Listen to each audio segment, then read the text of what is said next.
This episode of iFanboy is brought to you by Squarespace, Netflix, and GoDaddy. So there really isn't a vault, right? Oh, you didn't show him the vault yet? Sorry. He hasn't cleared. No, you're not cleared for the vault. You're not cleared for the vault. You made me read these stupid DC books for this show, and You're level 7. We're level 9s. You have to add more of your salary to the group. You guys get a salary? Hey,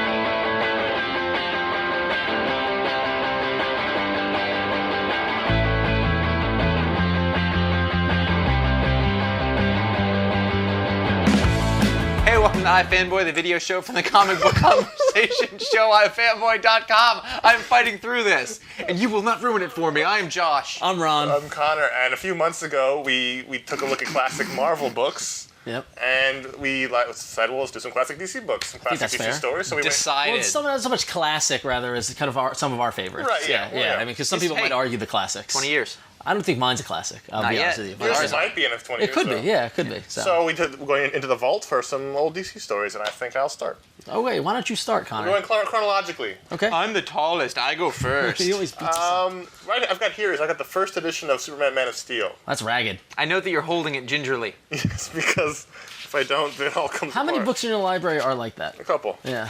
This is one of the first. You read the hell out of books. This is one of the first trades I ever bought. It came out in 1988, and it's from a '86 story. This was the story of Superman right after Crisis on Infinite Earths. So this is the miniseries that Very controversial. Well, this is the reboot. This is where John Byrne and he was the writer, the artist. Dick Giordano was the inker. They said, here is the sixth head of DC. He inked everything. While he was the head of DC, and this is He's a hell of an inker. He was a really good inker. A hell of an artist too. And this was the miniseries that said, here is Superman for the new millennium. This is the new status quo. Was Here's this the new the first major retcon?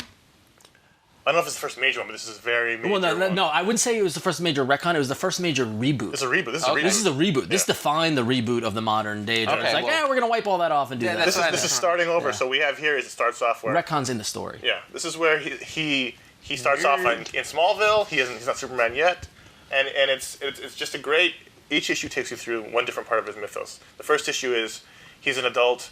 He's saving people's lives, but he's not Superman yet. And then in the end, his mom makes him the suit. He flies out to Metropolis. His mom made him the suit? His mom made him the suit, yeah. That's sweet. Did this take place in the normal Superman issues, or was this like a This was a mini that led to the It launched the line, yeah. This Man of Steel miniseries didn't lead to John Byrne, this team went to Superman, where that started with #1. Right. The book we've got now, where it's at number... It was ballsy. It was Byrne had just come over from Marvel, right? Yeah, this is '86. This is like John Byrne prime years. Before the Crazy Town. This was post Fantastic Four. This is post that. This is he was my favorite creator. He did this. He did Legends. He did the regular Superman book. This was he was my guy back then. And this is where you saw his first time going to Metropolis. He meets Lois. This is his first time Lex Luthor. The first time he meets Batman's in here. There's a whole issue where he teams up with Batman to fight Magpie. He was like this horrible 80s villain who was just stupid. This is one of the great portrayals of Bizarro's in here, where he's the failed clone of Superman. Yep. And it's got the superpowers Lex Luthor suit. Well, it's his LexCorp armor. It's not his suit; it's his soldier's suit. But this is like old businessman Lex. This is where they took away with the red hair, right? He had the red hair, and eventually it falls out. But this is like before this. Lex had been. He wore the suit, and he fought guys, and he was in the Legion of Doom. And this is back to all right. Now he's just the evil businessman, and this is stripping it away, right? Well, now he's also both. He's kind of is. Sure. Yeah, he is wearing the suit. He wears the suit. And this one, there'll be a crisis. This one redefined Krypton, where they all wore like full clothes. Only their faces were uncovered. They wore full body suits. Yeah, those neck thing. Yeah. People were unclean, and they. So Kryptonians are just a bunch of neat freaks. They're Puritans. Yeah, they were. Lana's his mother's name. Laura's his mother's name. Lara. Yeah. Laura L? She doesn't want him to go to Earth because she sees the farmer. They just show an image from Earth, and there's a farmer with his shirt off raking hay, and she's like, "Oh, unclean! He's wearing a shirt." So they're just like obsessive compulsive neat freaks. Yeah, and there's a lot of neat little things in like they start to explain things like he can't get his hair cut or shave. Yeah. So he bounces his heat vision off the metal from his ship to shave and to cut his hair. Well, what's cool is that he turns on. He's with Lois on this cruise ship, and he turns on the razor blade to make the noise, and then uses his heat vision to shave. So it's key. It's the secret. It's so mired in the secret identity. Nobody knows who he is. Yeah. So it's just if you want to know the modern Superman, I mean they've rebooted even this since then with the Mark Waid's Birthright series, which wasn't as good as this was. This was like classic.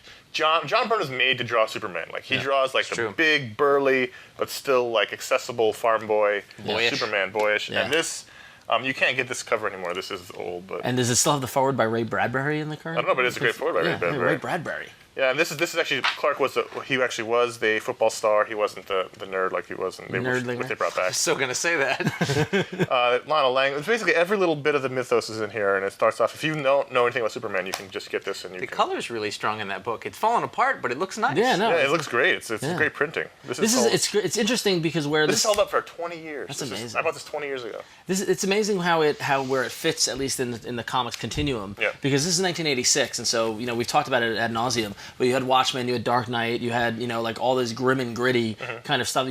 Frank Miller and Daredevil leading up into that. Grim and gritty. And this is looking at it just so bright. It's superheroes. It's superheroes. It's Superman the way Superman was meant to be, and and it fueled John Byrne's creativity and thrusting forward, thinking that he's the authority on all these types of heroes, which may or may not be accurate. This also set up the adversarial relationship between Superman and Batman. This is where the Batman and Superman went from being best friends. Before this is where they set up they're kind of at odds. We keep our enemies close. We're friends. Another weird thing he did was he tried to explain a little too much. He tried to explain why no one ever saw Clark Kent as Superman. Yeah. What he said was that Superman was always subtly vibrating his face, so that like if you took a picture of him, it would be blurry. Like the Flash. Yeah, like it was like the Flash not doing that. Yeah.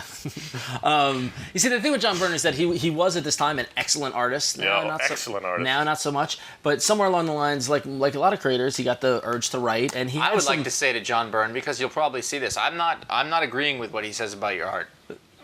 You don't like his art? No, I'm not going to say anything about John Byrne. Oh, okay. But I refuse to comment on John Byrne. That's probably safe. But thank you for Avengers West Coast. But he got it and said that he could write as well, which he had some successes. Yeah. He did Fantastic Four for a long time. He did, big he did, and he helped Mike Mignola with Hellboy and stuff like that. But then Spider-Man Chapter 1 up until that point, but he did a great Superman, and then his run after this in Superman was also really good too. And this is people ask, where's the good Superman story? This is for me the good Superman story. Just 25 years ago. Yep. So I wonder what it looks like now. It looks great. You could read this now. No, I mean the actual cover. Who knows what it looks like? it's black, which is with the crest. It's all right. Great cover. So we'll take a quick break, come back. Josh has something for us. And it's not comics. iFanboy would like to thank Squarespace.com for sponsoring this episode. If you ever wanted to build a complex high-end website but you don't know a thing about coding, Squarespace has the tools for you. You can build websites with high-end functionality and all sorts of complex stuff on them using their tools. Whether you have a large, powerful business or you just want to build a real nice blog, Squarespace has got what you need. They give everyone the opportunity to build pages that are just as powerful and flexible as those of the big dog. Keep an eye out for some pages that Squarespace is going to be building for us. I had to look through my stuff to find a classic DC story. Turns out that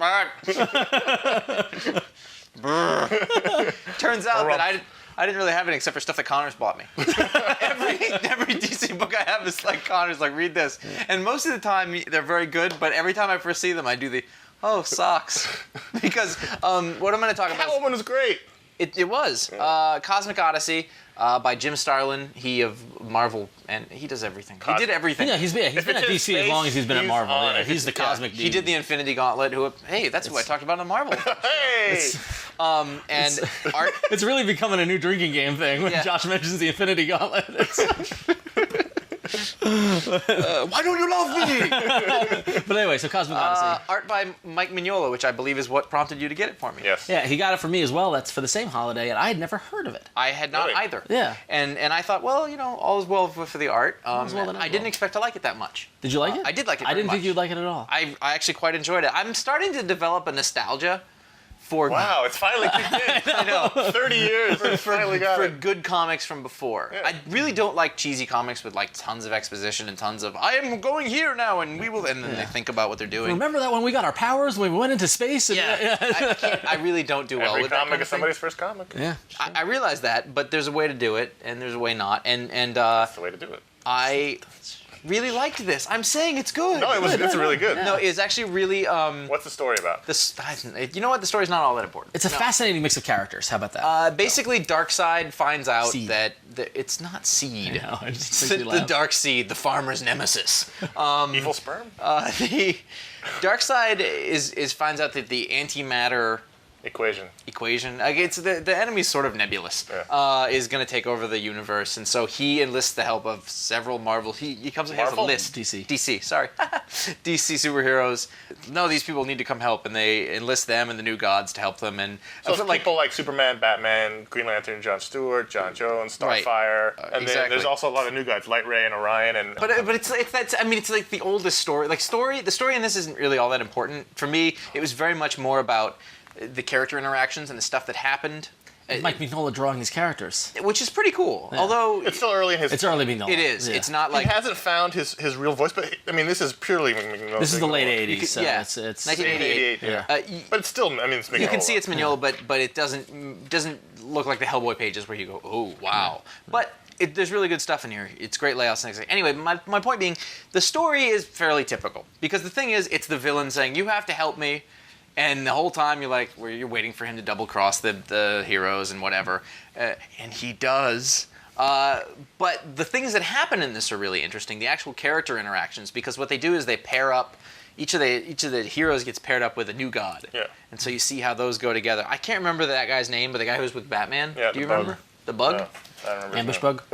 No. He's like from the lower caste on the he was in Countdown, I think. the wasn't fourth he? world. Yeah, I remember And so that though. Orion treats him like shit because Orion is the king guy, and he's not the king guy. What is that? That's terrible. But then Batman takes a lot of offense to it because this guy's a hero. You should treat him like that. Right. And then there's one of the big stories that happens in this is that John Stewart is playing kind of fast and loose with his ring, and thinks that he can do anything he wants, and he rushes into stuff headstrong. And he's paired up with John Jones, which I guess isn't a new god, but either way, He's a Martian. Yet. a world gets destroyed and killed, and many billions of people are dead, and he takes it quite hard. And John Jones doesn't let up on him. He's like, he treats him like shit. I mean, he's like, I don't want to work with him. I don't want him around. It's like there's no He's like. a much more badass. John Jones now Martian Manhunter does. Until he died was sort of the elder statesman, everybody's sort of big uncle figure, and in this he's like, well, this guy can't hold his own. He shouldn't be here. So at the end, literally, John Stewart is holding a gun to his head. Granted, it's a giant yellow cartoon gun, But it was still a very powerful page. yes, it was. And at the very end of it, John's just like, well, you're gonna do it? Let's get on with it. Yeah. And when I first met John Stewart, Like he's when gonna I kill was himself. yeah, well, that's what a gun to your head Right. usually Yeah, implies. I know. He wasn't scratching. When I first met John Stewart, he was in a wheelchair. This was probably in the late 90s, and he was showing up in Green Lantern books, and he was really depressed about something, and I think this was it. This carried through his character for a long time. And it seems to be gone now. Yeah, They seem to have pretty worked much, it out. There's stuff that in this that plays out today. You can see stuff from this that happens in Final Crisis and stuff that happens in Infinite So it has Crisis. relevance. It definitely does. Yeah. There's stuff in here that's been around for a while. Darkseid's a fun villain too. Yeah. Because he's very powerful. He's very I just smart. love the look of him with the head. With the and the eyes Mignola really finds a way to do that body style. Yeah. But they all stand out. They have a shape. Orion is in this. I always find Orion really interesting. Yeah. Because he's a good guy, but he's a dick. Yeah. And he's really the son powerful. of the most evil man in the universe. So what's that do to you when you're raised by the best man in the universe, the High Father? Really, it's fun, and it's like you knew. You look kind of like Darkseid. You know that? I'm not getting into this. I have to kill you all now. Cool. Well, it's a good Batman in here. It's a good Superman in here. There's lots of fun stuff in here. This is Jim Starlin doing really good stuff, and you don't read stuff like this that often. No. It's fun. It's a big romp. Yeah, It's but a it's cosmic romp. at the end of it's funny at the end of it, like the end of the day.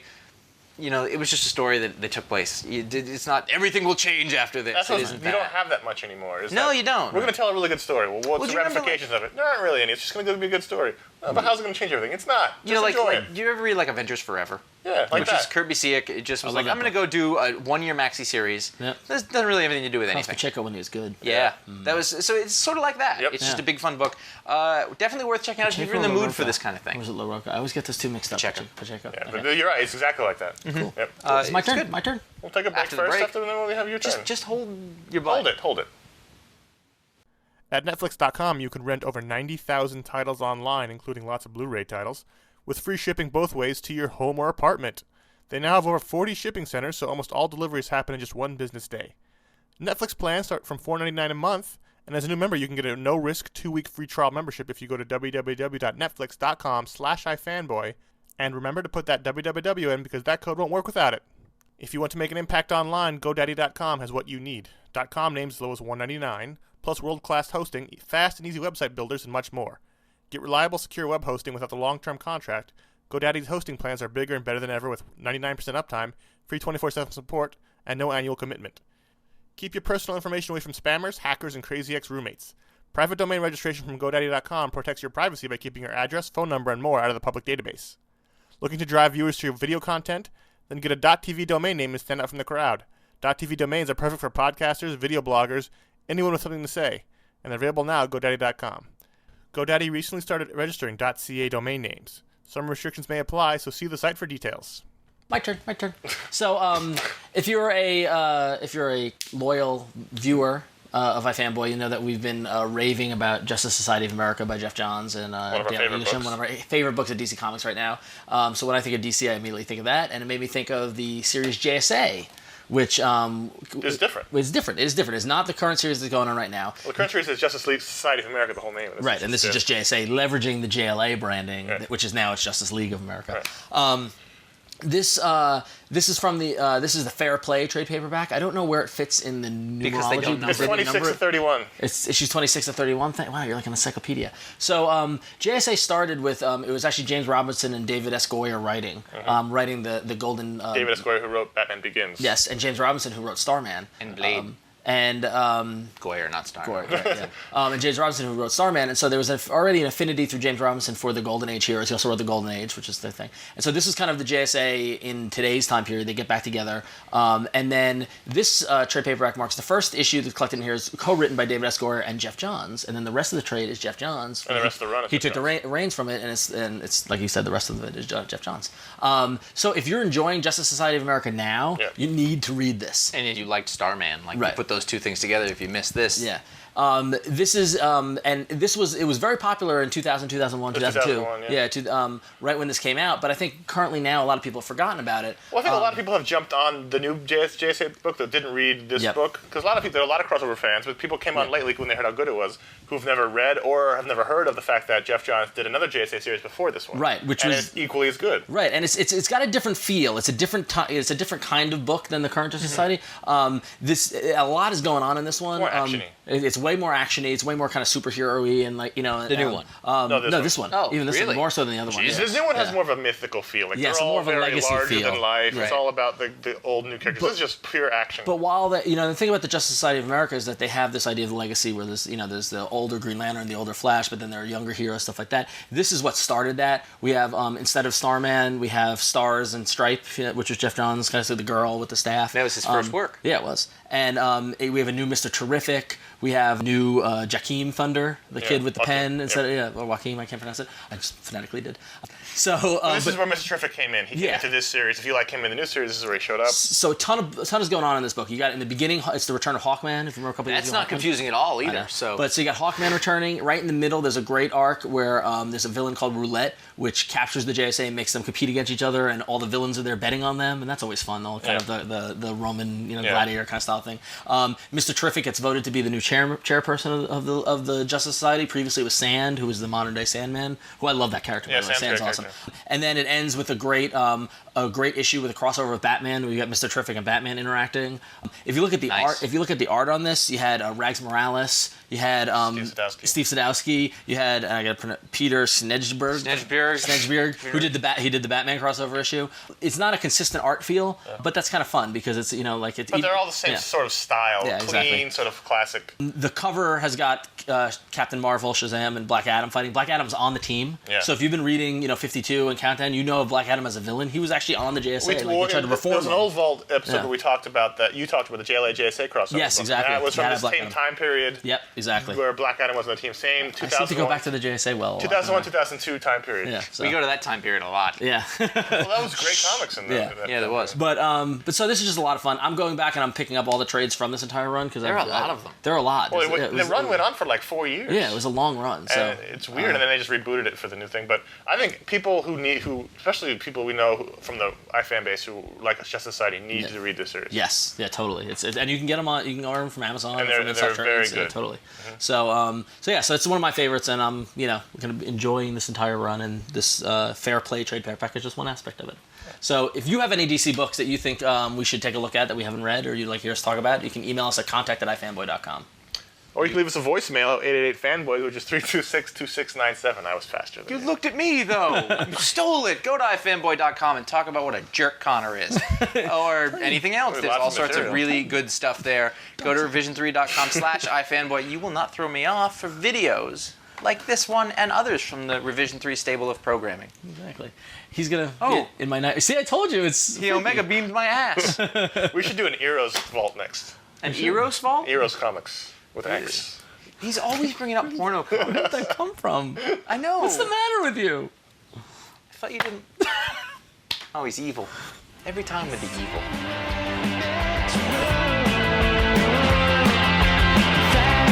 3, 2. Hey, welcome to iFanboy, the video show of the comic book conversation. Why are you laughing at me? Because it's just the way I am. We make a video show because of iFanboy.com, and you're mean. I'm not laughing at you. I'm laughing with you because I know. I'm not laughing. I know when I do it, what you just did, it's always screwy. It is weird. Sorry. Okay.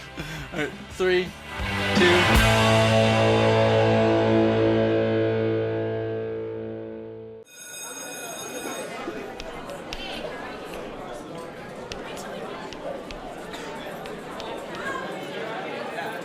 When I was a wee little freshman, I was young, naive, and didn't know the serious effects that textbooks could have on your mind, body, and soul. There are just 2 things you will need to break free from the chains of textbook hell before it is too late: an Amazon Kindle and my 3-step guide, which you are watching right now. The Amazon Kindle is an ebook reader that reads like paper and can store hundreds of books. Step 1. Skip the ridiculously long lines at the school bookstore. The Kindle has a built-in Amazon store, so you can even buy your books in class, and they will download right to your Kindle. Step 2. Save some money. The Amazon Kindle store offers books for about 30% cheaper than normal prices. You're also saving a few trees by not buying paper. Good job, hippie! Step 3. Save your back from the pains of carrying 30 pounds worth of books on your back. The Kindle weighs only 10 ounces and will fit all of your textbooks, plus hundreds more on it. If you use my proven 3-step program, you will be enlightened by the beauty that is the Amazon Kindle. I'm Tyler Howarth, and this was my Revision 3 Back to School Intern Survival Guide, brought to you by Adobe Media Player AMP. With the Adobe Media Player, you can watch your favorite Revision 3 content and more, all in one place and anytime, anywhere. Go to the URL on the screen to download the free Adobe Media Player. Or, if you've already downloaded the Adobe Media Player, search Revision 3 exclusives and add your favorites today.